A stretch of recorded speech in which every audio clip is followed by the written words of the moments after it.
Ladies and gentlemen, good day and welcome to Metro Brands Limited Q4 FY25 earnings conference call, hosted by Emkay Global Financial Services Limited. As a reminder, all participant lines will be in the listen-only mode, and there will be an opportunity for you to ask questions after the presentation concludes.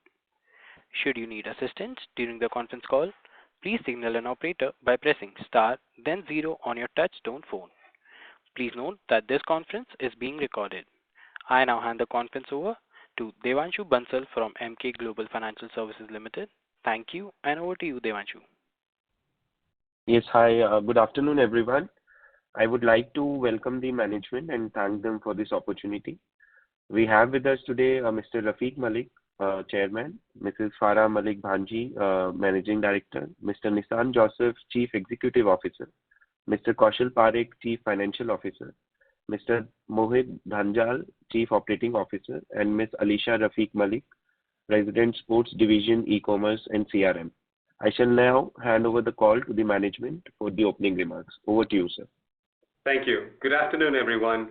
Thank you for joining and welcome to our Q4 FY25 earnings call. I'm pleased to share that our revenue continues its positive trajectory as we grew over 10% on a consolidated basis, with the standalone business reporting over 9% growth for the quarter. Of course, if we didn't have the leap year day last year to offset, our standalone business would also have been at a double-digit growth. I'm very proud of the financial discipline shown by the team as our EBITDA and PBT growth outpaced our revenue growth, with the numbers improving 18% and 13% respectively. Additionally, our EBITDA for the quarter came in at 31%, in line with our guidance. For the year, our revenues grew by 6% for both the standalone and consolidated business numbers. Similarly to the quarter, our EBITDA and PBT outpaced the revenue growth, posting an 8% EBITDA and a 7% growth for our standalone businesses. As you may remember, H1 was challenging for our business as we were impacted by fewer wedding dates, the distraction of a national election, and unusual weather patterns that affected footfalls in various states. H2 had our business back towards our normal growth numbers, with the consumer coming back to shop in our various different banners. Our gross margins remain healthy, running in the high 50% range and above our guidance of approximately 55%.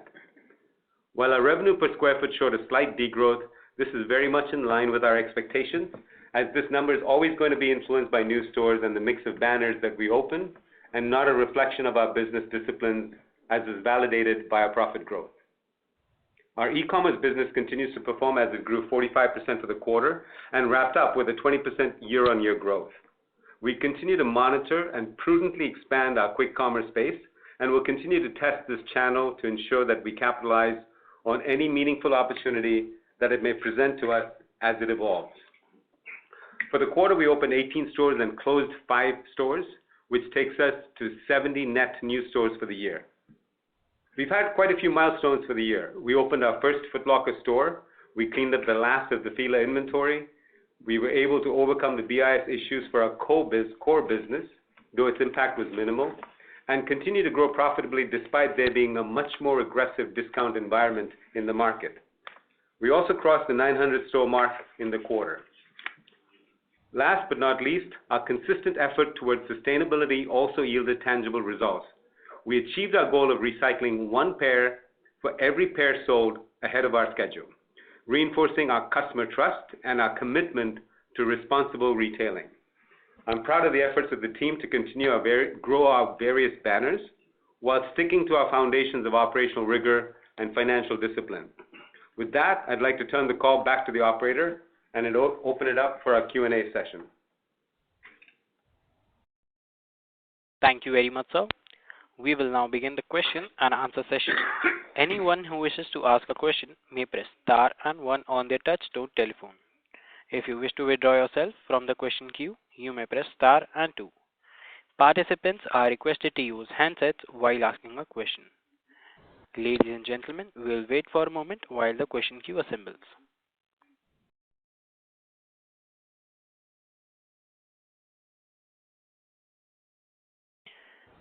We have a first question from the line of Sameer Gupta from IIFL Capital. Please go ahead.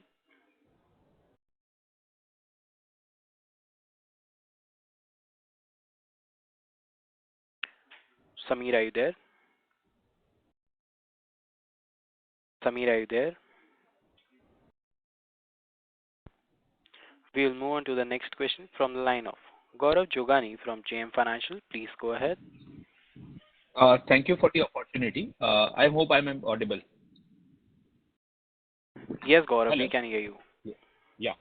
So my first question, Nissan, is on the Fila part. Fila last year, because we were consolidating and there were certain losses in the business. If you can give us a sense, what kind of profitability we have been able to achieve, or rather had we break even on the Fila business this year in FY25. Yeah, so thanks, Gaurav. As you know, last year, the first 2 years of the Fila acquisition was meant to be a cleanup phase, right? And it took us a little bit longer than I would have liked, but the good news is it's behind us.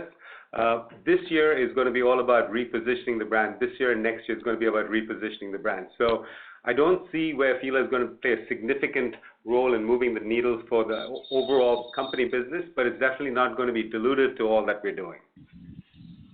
Nissan, just on the follow-up on this, I mean, if you can give us a sense, last time as per our calculation, there was a 38 crores kind of a EBITDA loss that we did in that business. So at least that has been now become flat on a YOY basis. I mean, there is no incremental loss, or there is some loss in that business. Gaurav, last year, if you remember, overall loss that we had posted for Fila was around 58 crores. This year, we have been able to reduce this amount significantly, somewhere close to about 50-odd%. We expect to see further improvement in this number, as Nissan mentioned, in the coming year, and obviously much better performance from next year onwards once we start opening our EBO stores. Sure. Thanks, Kaushal, for that. And my second question, is with regards to the overall demand trajectory. As you have clearly mentioned, that the first half was impacted due to fewer wedding days and also the elections happening. And now, because last year also we saw a lower number of store openings. Are you confident of reverting back to the historical revenue CAGR that you have witnessed of 15 to 18% from FY26 onwards? And what would be the guidance in terms of store openings for the next 2 years? So I think when it comes to going back to our growth trajectory, we've had 2 quarters of double-digit gains, Gaurav, which bodes well. It shows a trend. It's not a one-off. We're going to continue to see things affect the business from time to time. We've had some disruption with our neighboring country. Those kind of disruptions will come and go. But overall, we're seeing the consumer sentiment settle into now a pattern that I would say is more reflective of a steady state of business, as opposed to the lumpiness of the post-COVID, the post-COVID highs and the post-COVID lows. I think we're starting to see a little bit more of a trajectory of consistency. And with that, we remain committed to our guidance of 15% CAGR, and don't forget it's CAGR, so we're not going to jump right back up to 15, but we see the business heading back that way. And as far as new stores go, it's not about the number of new stores we open, Gaurav, as is shown by the financial discipline we have. We didn't add as many stores as we would have liked, but we were more than okay with that because we didn't feel that the commercials on the stores that were presented at that time were correct. What we're committed to doing is opening stores that are meaningful and profitable for the organization, however many that adds up to, right? So if it comes to a certain number, it comes to a certain number. It's not a target fixation of the number. It's a target fixation on continuing to operationally and financially deliver to the Metro brand's promise. Sure, Nissan. Thank you for the detailed answer. I will come back in the queue for more questions. Thanks, Gaurav.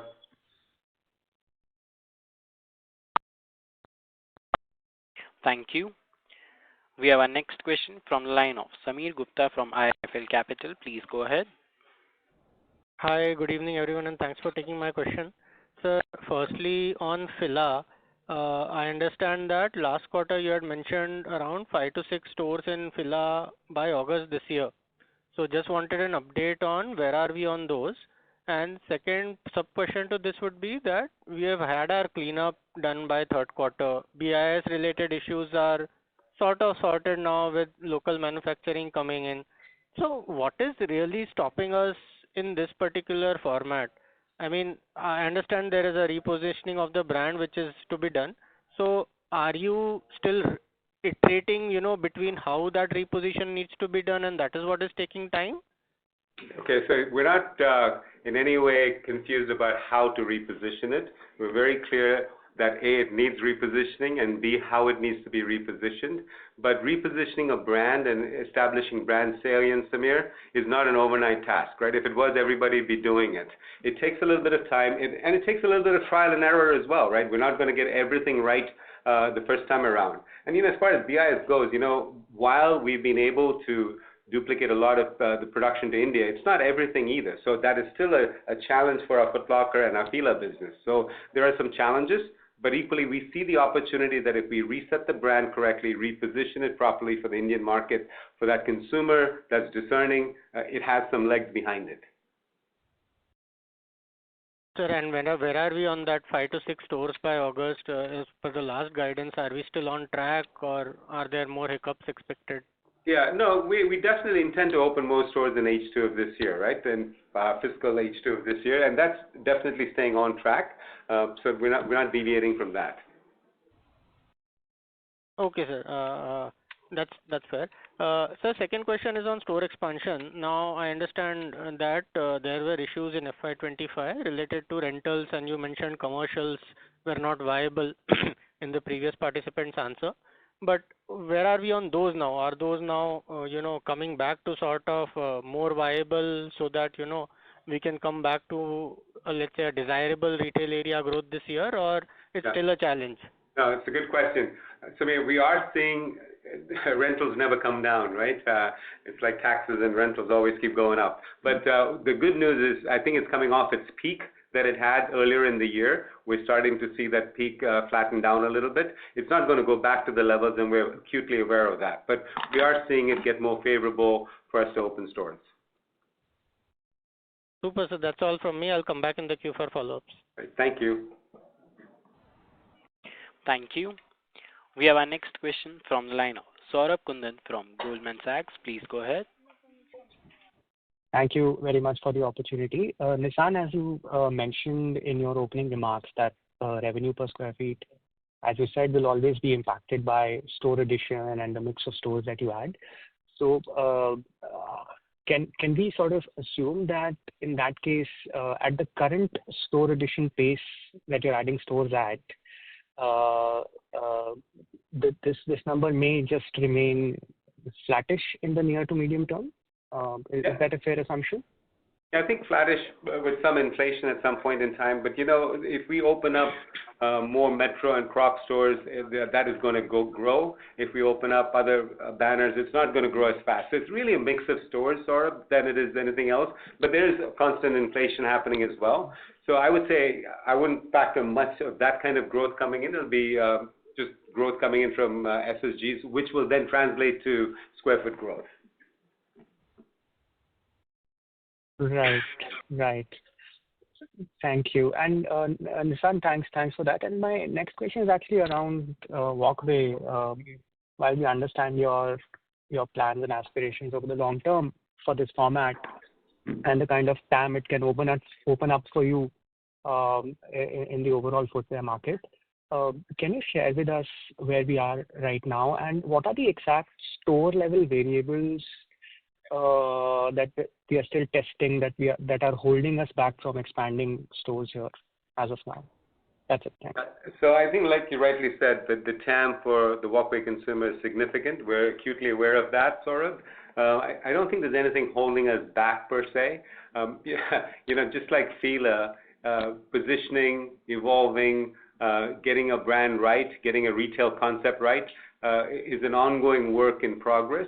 At some point there, we start to feel good about where we are with it, and that's when we start pressing down on the accelerator. Don't forget, it's going to be dilutive to my square footage that you just asked about. But at the flip side, I think the opportunity is intense, and I think we definitely feel that we're closer to cracking that, and don't see any obstacles from where we sit today for us to get that banner growing.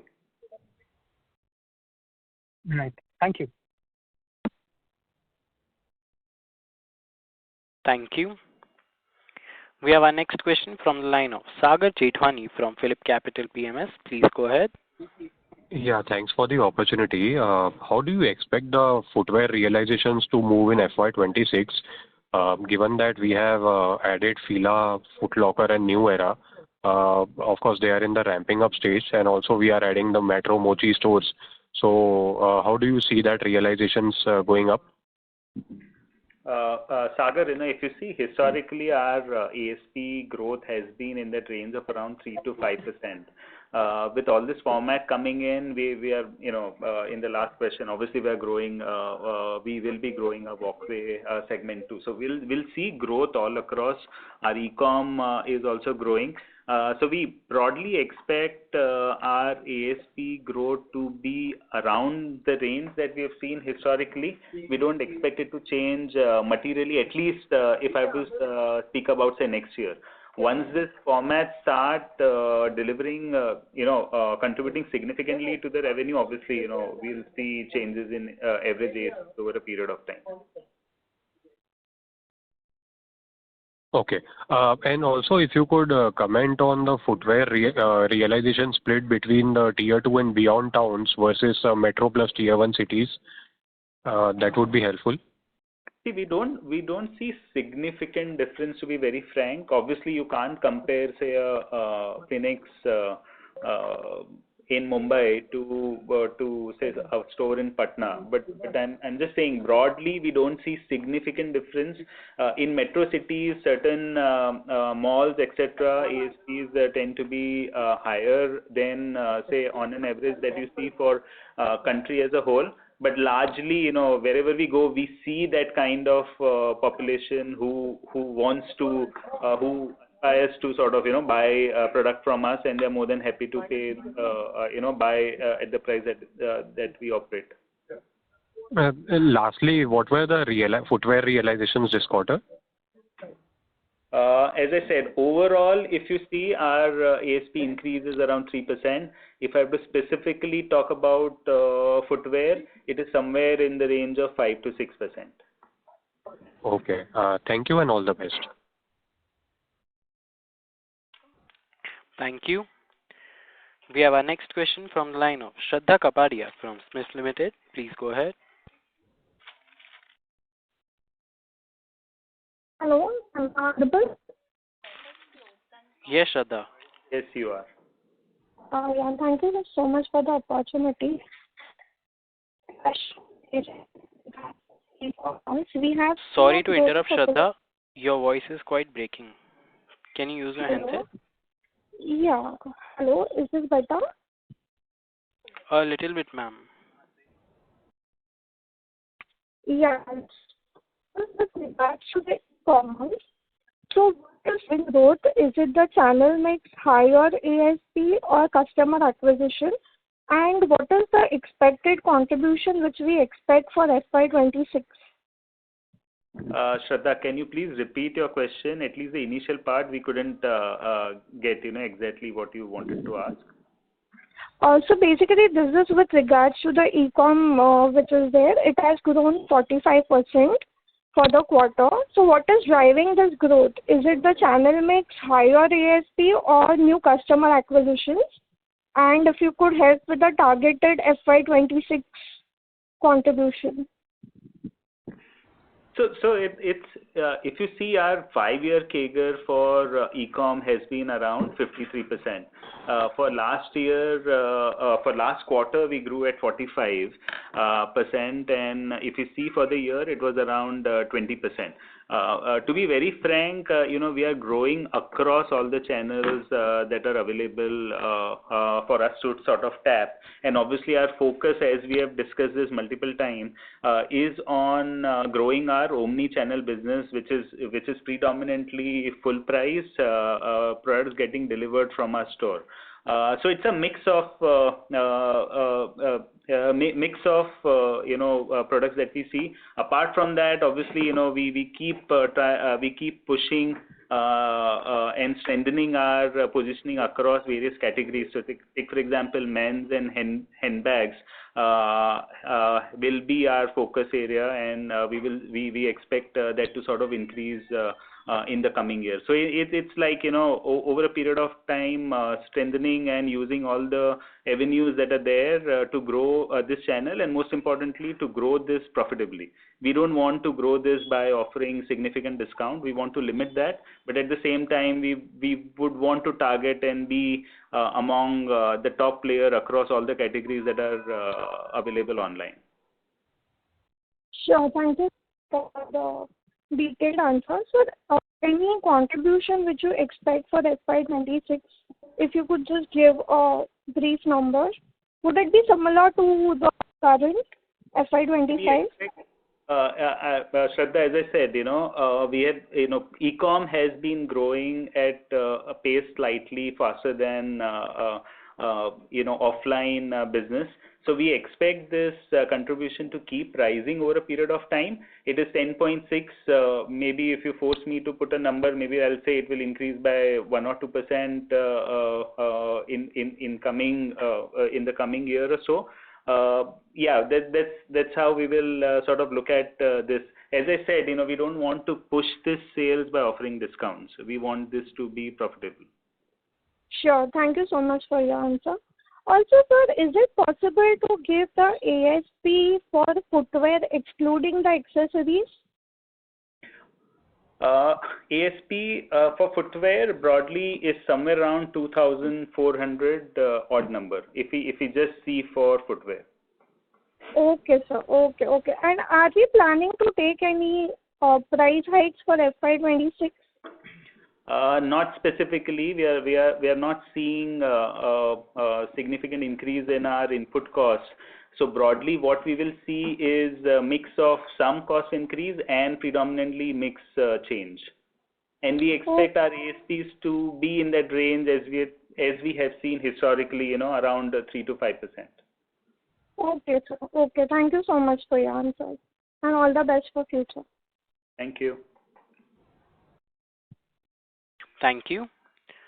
We have our next question from the line of Prerna Jhunjhunwala from Elara Capital. Please go ahead. Thank you for the opportunity. Just wanted to understand the Crocs brand. We have opened only 10 stores in the year, 10 to 11 stores in the year. How do we see this brand shaping up over the next 2 to 3 years? It continues to be an opportunity to grow the brand. It's just not, as you know, Crocs tends to be a slightly higher priced item, so it's not easy to go into your lower tier markets with Crocs right away. But as India evolves and as India becomes more and more aspirational and there's more disposable income, we see a long runway for Crocs in India as we look to the future. I mean, what should Crocs grow at a higher rate than the company average going forward is what I was trying to understand. I think we don't have a plan to grow any faster. We don't have a plan to grow slow necessarily. What we're really focusing on is to move all growth across all our banners. Okay. And how do we see the scale up for Fila and Foot Locker going forward in terms of stores and online presence? I know online is someone else, but for Fila online presence and for Foot Locker in terms of offline presence. Yeah, so Fila is in our offline Foot Locker store. It's also on the online Foot Locker store. It's also online by its own .com in India. And we also have Fila starting to go into our Metro Mochi doors as we start to reposition the brand. So it's in all of those places and it's performing to our expectations, right? But it's not an overnight journey to build a brand, but it is performing to our expectations. So we're quite pleased to see that happening. Okay.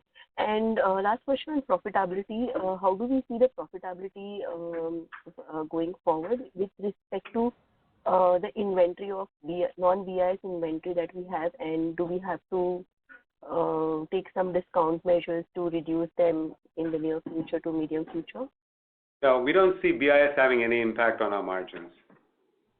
Oh, so Prerna, broad guidance as we have always given, gross margin in that range of 55 to 57%, EBITDA in that range of around 30%, and PAT around 15% is what we would continue to endeavor to achieve. Okay. Thank you so much, sir, and all the best. Thank you. Thank you. We have our next question from the line of Umang Mehta from Kotak Securities. Please go ahead. Hi, thanks for the opportunity. Nissan, my question was on store opening. I just wanted to check, I mean, what changed versus last quarter? Because demand environment, if anything, has only been steady, right? And rentals, you said, have started to kind of improve. So, is it just that you don't want to put a number, but nothing has changed meaningfully, or has there been any change in the underlying kind of model for you? Yeah, no, what has changed, as I mentioned earlier on, Umang, is the fact that we do see rental peaks coming down a little bit, so that's always very encouraging. What has not changed is our commitment to growth, the availability of capital for the capex to the stores, the multiple banners that we have that we can expand with. So we're quite optimistic about opening stores, right? Putting a number on it, listen, it's just a number that you and I pick. The reality is we're going to be very aggressive on store growth, and we're going to open as many stores as we see is meaningful and profitable for the organization. Understood. That makes sense. So basically, there's no number, but you remain as optimistic as you were before. Correct. And the second one was on Fila. So in the interview today earlier, you said that 50% of Fila and Foot Locker you manufacture in India. So I'm assuming you have some suppliers already who are shipping you half of the line. Is there any capacity constraint at their end? Because right now, since you are still ramping up, I'm assuming your requirements might not be that high. So what exactly is the issue? If you can shed some more light, it will help us understand. So when you try to do a brand, you really need width of assortment more than you need depth. So it's not a question of having scale. It's a question of having capabilities available to you in different models and different parts of the assortment in India. So if there's anything that's going to be a challenge and going to continue to be a challenge till the ecosystem in India evolves, is to get the kind of products we would like to see. Now, having said that, there are ways to get it through BIS certified factories abroad. And we are pursuing all of that. But, it would be a lot easier if we didn't have to deal with it, Umang. It's just that it's one more wrinkle that we have to work through. Understood. That's very helpful. Thank you so much and all the best. Thanks. Thank you. We have our next question from the line of Soumya S. from Insightful Investments. Please go ahead. Hi, sir. Thank you for the opportunity. So I just wanted a clarification. So according to what I have understood, Mochi, Metro, and Walkway are the stores through which you sell your own brand shoes. Am I right? Correct.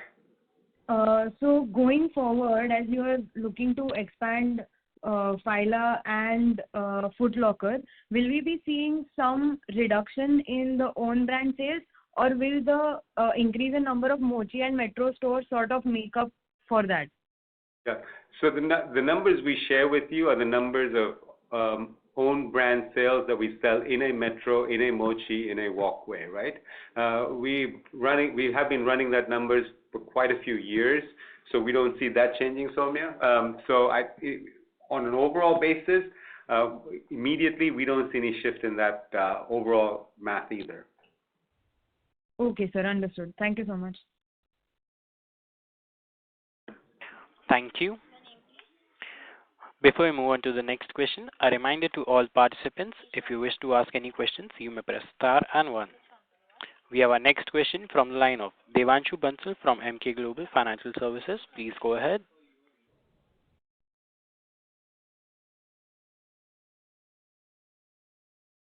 Devanshu, are you there? Yes. Hi, Nissan. H1 has been a weak base, which was impacted due to multiple factors. There were fewer weddings, elections, heat waves, etc.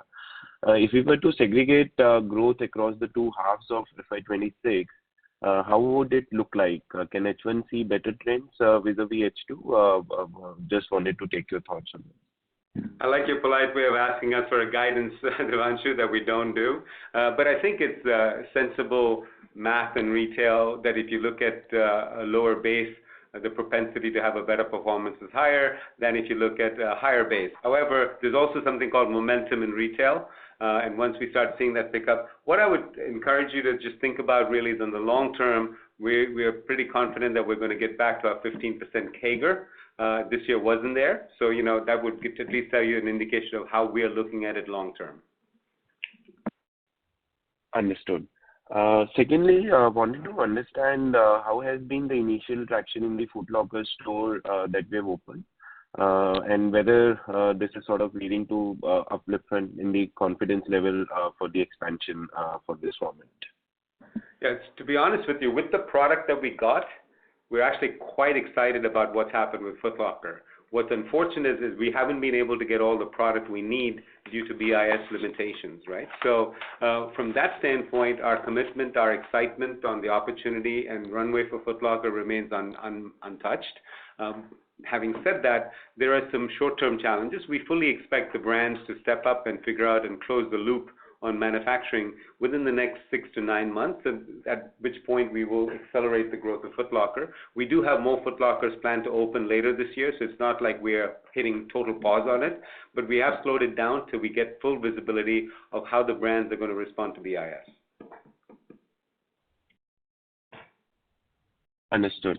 Last question from my end is for Kaushal. Kaushal, there is some increase in other financial assets, right? So it is about 179 crore versus about 13 crore last year. Can you help us understand what is this increase related to? Devanshu, it is our investment in FDs because of the accounting classification. It goes into other financial asset depending upon the tenure for which that FD investment is for. So the increase that you see is basically our treasury investment in bank FDs. Understood. And from a capital perspective, because dividend was quite high relatively versus previous years, so from a capital sufficiency perspective, our balance sheet remains solid, right? Yeah, it remains solid. If you see our balance sheet, we have a treasury of around 775 crores. In terms of our expansion plan, as we've always said, our annual cash accrual should be enough to sort of fund all the store openings and plans that we have. So we don't see any problem that point of view. We have enough dry powder ready in case if something comes up.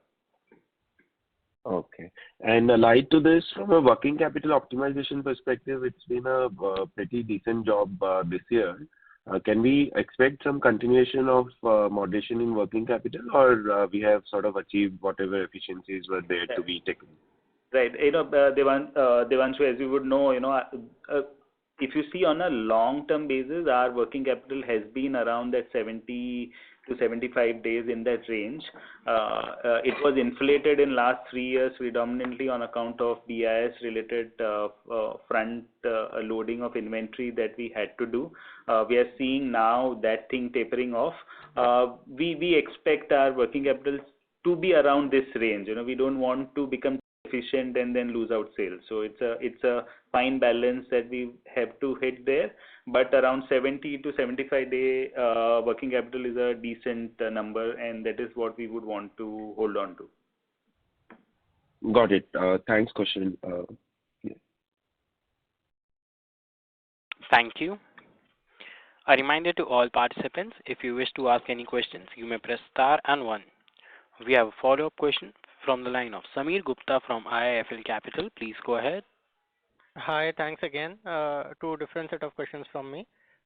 Firstly, overall capex in FY25, I see is at around 86 crore, and this is quite low versus last year. I understand store openings were low, but we had an understanding that you were investing in a new warehouse, and that investment was around 40 crore. So just wanted to get an update. Is this done, or we expect this to, get stretched in the future year?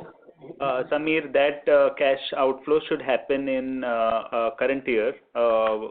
Most probably, most of it will happen in the H1 of this current financial year. Oh, that clarifies. Thank you. Secondly, sir, it's a different offbeat question. Now, when we are following retail this quarter, what we find is that South as a market, and particularly the states of AP, Telangana, have been called out for a very weak performance for different reasons. But just wanted to get an update. Have you also witnessed something similar, and any reasons that you can figure out why that is happening? So we are seeing a slight softness there. I think it's hard to pinpoint what exactly might be causing it. But yes, you're not incorrect that we noticed that other retailers have also, in our communications with them, expressed that same sentiment. Could it be some of the could it be some of the slowing down of the IT sector? Could it be, there's also a lot of public works going on in Hyderabad. And these things happen, and typically when you look at the macro level stuff, there's no reason that area of the country should lag significantly.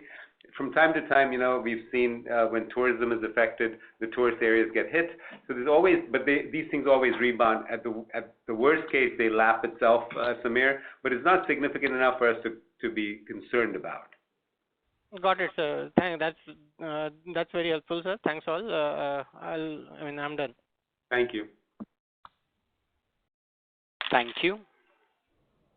A reminder to all participants, if you wish to ask any question, you may press star and 1.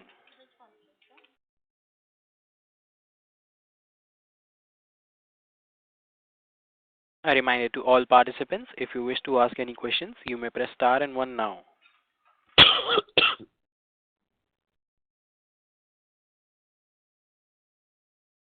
A reminder to all participants, if you wish to ask any questions, you may press star and 1 now.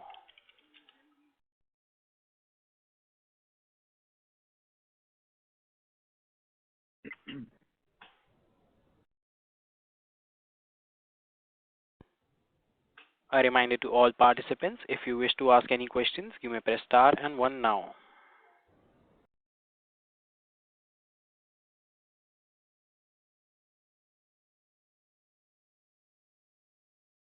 A reminder to all participants, if you wish to ask any questions, you may press star and 1 now. As there are no further questions, I now hand the conference over to the management for closing comments. Thank you. We don't have any closing comments, and thank you everyone for attending. Thank you. On behalf of Emkay Global Financial Services, that concludes this conference. Thank you. Thank you for joining us, and you may now disconnect your lines.